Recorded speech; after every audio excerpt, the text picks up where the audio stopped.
इस वीडियो में हम चर्चा कर रहे हैं वट सावित्री की कथा। मातृशक्ति के लिए ये व्रत बहुत बड़ा है। इससे पति और पुत्र की उम्र बढ़ती है। कथा इस प्रकार से है। राजा अश्वपति के यहाँ एक बेटी हुई, इसका नाम सावित्री रखा गया। बेटी के लिए दुधसेन के पुत्र सत्यवान को देखा गया, सगाई संबंध पक्का कर दिया गया। इतने में घूमते हुए देवर्षि नारद जी चल करके आ गए। राजा ने चरणों में अश्वपति ने वंदन प्रणाम किया, बेटी को बुलाया, बेटी ने भी बुलाया। तत्पश्चात नारद जी ने पूछा, राजन बेटी सयानी हो रही है, बेटी के लिए कोई गड़बड़ नहीं देखा? राजा ने कहा, दुधसेन के पुत्र सत्यवान के साथ में संबंध पक्का कर दिया है। देवर्षि नारद जी बोले, उस राजकुमार की तो उम्र ही ज्यादा नहीं है, और बोल दिया कि इतने वर्ष के बाद में उसकी मृत्यु हो जाएगी, इसलिए बेटी को समझा दो, संबंध दूसरी जगह हो जाए तो ज्यादा ठीक है। बेटी ने कहा था, गुरुजी और पिताजी दोनों को बोला, तरकस का निकला हुआ बाण धनुष से छोड़ा जाता है तो वह वापस कभी नहीं आता। उसी प्रकार से धैर्यवान लोग के मुख से निकली ही बात उसको कोई मिथ्या नहीं किया जाता। कहा, गुरुदेव भामर पड़ने के तत्पश्चात भी पति की मृत्यु हो जाए, मुझे चिंता की बात नहीं है, मेरा धर्म यही है। मेरे पिता ने जहां हाँ किया है और हम उसको नकारेंगे नहीं। नारद जी समय सब बता करके चले गए। समय आने पर दुधसेन के पुत्र सत्यवान के साथ में विवाह हुआ। राजा दुधसेन की संपदा, राज्य, खजाना सब लूट लिया गया था। बेचारे वो वन में अपने जीवन का निर्वाह करते थे। बेटा सत्यवान लकड़ियां काटता, विक्रय करता और उससे माता पिता की सेवा करता। अपनी पत्नी को लेकर के जंगल में ही पहुंचना हुआ। वृक्ष के नीचे ही सब कुछ व्यवस्था थी। धीमे धीमे वह समय आ गया जिस दिन के लिए देवर्षि नारद जी ने कहा। आज रो पड़ी सावित्री और कहा अपने पति को, मैंने आज तक आपको कभी कुछ बोला नहीं है, आज मैं वन में लकड़ी काटने के लिए आपके साथ जाऊंगा। सत्यवान ने कहा, माता पिता की अनुमति ले लीजिए, ऐसे मैं नहीं बोल सकता। अपने सास ससुर से अनुमति ली, चरणों में वंदन प्रणाम किया और कहा, मैंने आज तक कभी कुछ मांगा नहीं है। माता पिता को कहने लगी, सास ससुर को कहने लगी, बस आज्ञा दे दो, तुम्हारे बेटे के साथ में आज मैं लकड़ी काटने के लिए जाना चाहती हूँ। बहुत ज्यादा रोए दुधसेन और आखिर में उन्होंने अनुमति दे दी। सावित्री और सत्यवान दोनों गए। पेड़ पर बैठ करके लकड़ी काट रहा था राजकुमार सत्यवान। इतने में वो टाइम पूरा हो गया। स्वयं धर्मराज उसके प्राणों को लेने के आए और वह मूर्छित हुआ नीचे गिर पड़ा। सावित्री ने उसको देखा, देवता को पूछा, आप कौन है?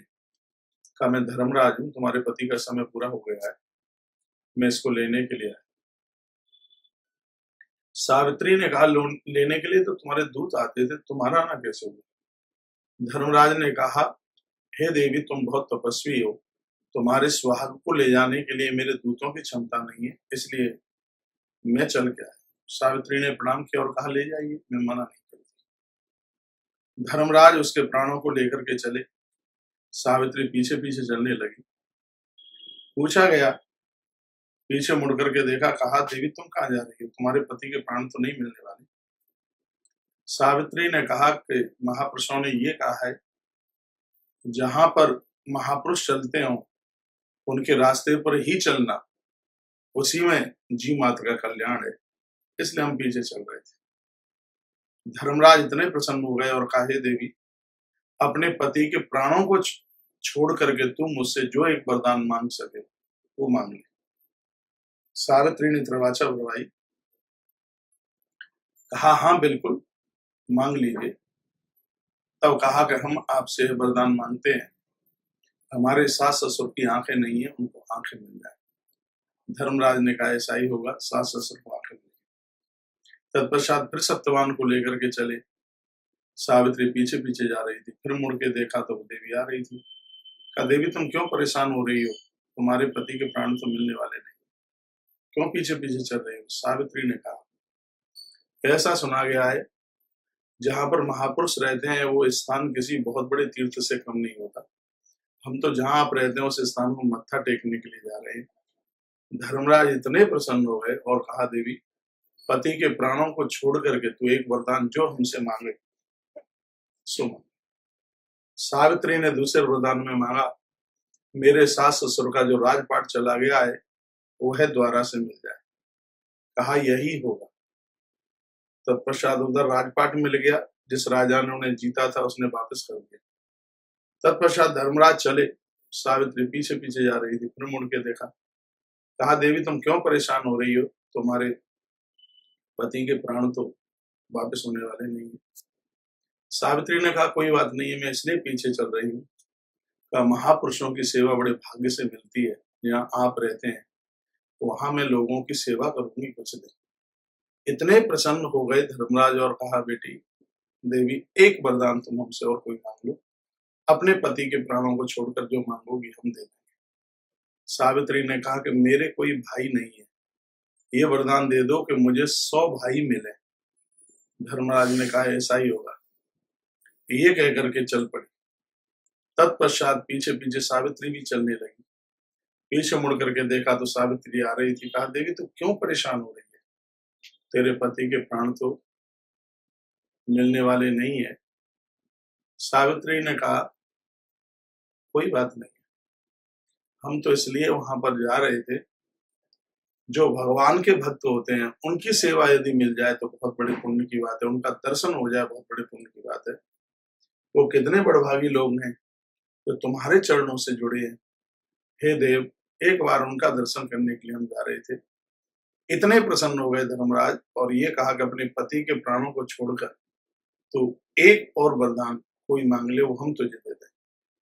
तब सावित्री ने कहा हे देव ये वरदान देना चाहते हो तो जिस पति के साथ मेरी भामर पड़ी है उसी के माध्यम से मुझे 100 पुत्रों की प्राप्ति हो।